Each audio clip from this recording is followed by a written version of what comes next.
saya akan menjelaskan tentang ketidakpastian pengukuran dalam laboratorium.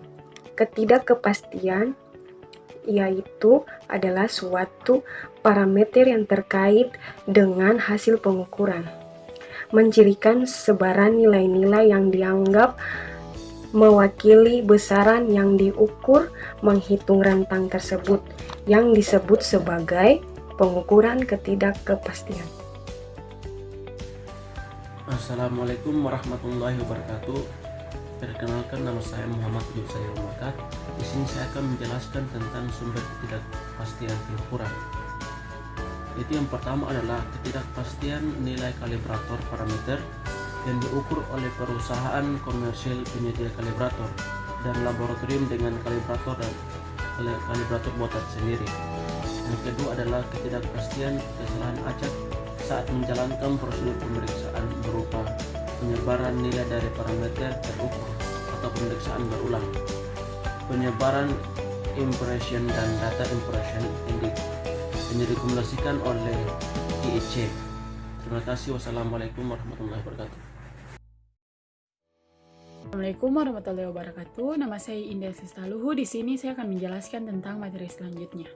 Data ketidakpastian yang paling relevan untuk menginterpretasi hasil pemeriksaan terhadap nilai rujukan baku.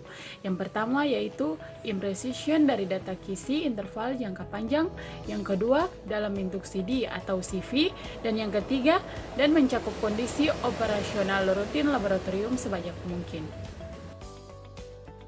Saya akan menjelaskan tentang cara menentukan ketidakpastian dalam pengukuran.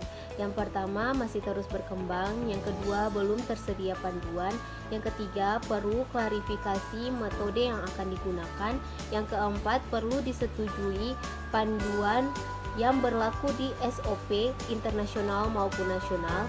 Yang kelima, petugas laboratorium perlu mengetahui setiap proses atau langkah dalam pemeriksaan dan bagaimana perhitungan ketidakpastian yang dipengaruhi oleh langkah tersebut. Perkenalkan, nama saya Kirsten Nur Said, NIM P07172319075, tingkat 3B. Selanjutnya yang kelima, cara perhitungan ketidakpastian pengukuran di laboratorium. Yang pertama, bottom up. Bottom up merupakan organisasi internasional untuk standarisasi paduan untuk kriteria ketidakpastian dalam pengukuran atau GUN yang terdiri dari A. Pendekatan dari akar ke puncak. B. Sumber ketidakpastian potensial biasanya telah dapat diidentifikasi secara jelas sehingga besaran ketidakpastian dapat diestimasi dan digabungkan. C. Digunakan dasar matematika yang kompleks. D. Bukan metode pilihan laboratorium medis. Estimasi ketidakpastian tiap langkah pemeriksaan yang dilambangkan dengan SD atau standard deviation yang digabungkan dan dihitung ketidakpastian yang diperluas. Bottom up ini didefinisikan measurand yang dilanjutkan dengan analisis komponen ketidakpastian parameter dan dihitung ketidakpastian standar parameter. Perkenalkan, nama saya Fiorentina Makatita dari tingkat 3B.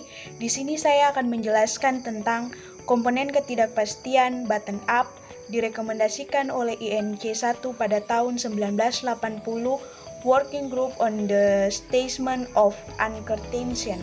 Yang pertama yaitu kategori A.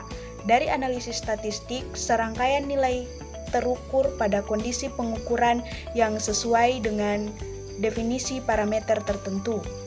Dan yang kedua, kategori B, komponen ketidakpastian yang diperoleh dengan parameter lainnya. Ya, perkenalkan, nama saya Juan Yusuf Namal, NIM P07172319073. Ya, sini saya akan menjelaskan tentang top down.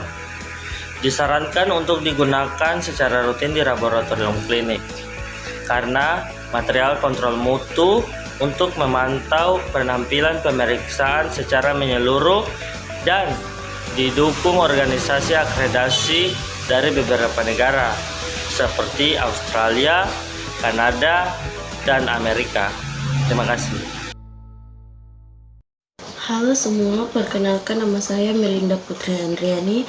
Di sini saya akan menjelaskan tentang top down ini menggunakan data PMI dan PME oleh prosedur atau metode yang sudah berjalan lama. Yang pertama, impression atau ketidakpastian. Yang kedua, diasumsikan tidak ada bias. Yang ketiga, dan minimal 6 bulan data, sedangkan metode baru minimal pengulangan 30 kali, bahan kontrol atau kalibrator, dan dihitung SD-nya. Menjelaskan ketidakpastian gabungan pada top down. Yang pertama, hitung parameter pemeriksaan SD tiap bulan minimal 2 level. Yang kedua, hitung ketidakpastian standar untuk parameter tersebut. Yang ketiga, bila bias bermakna tidak dikoreksi, hitunglah ketidakpastian gabungan. Yang keempat, hitunglah ketidakpastian yang diperluas satuan. Yang kelima, laporan hasil. Terima kasih. Nama saya Julian Tilul. Di sini saya akan menjelaskan ketidakpastian standar.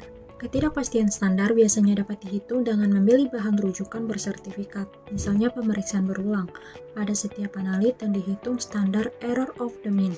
Sedangkan dari data PME, rata persen biasa dari mean kelompok, misalnya minimal 3 survei pada beberapa level per analit, dan improve menggunakan perbedaan antara mean kelompok dan mean semua rujukan atau kalibrator, dan dihitung ketidakpastian yang diperluas.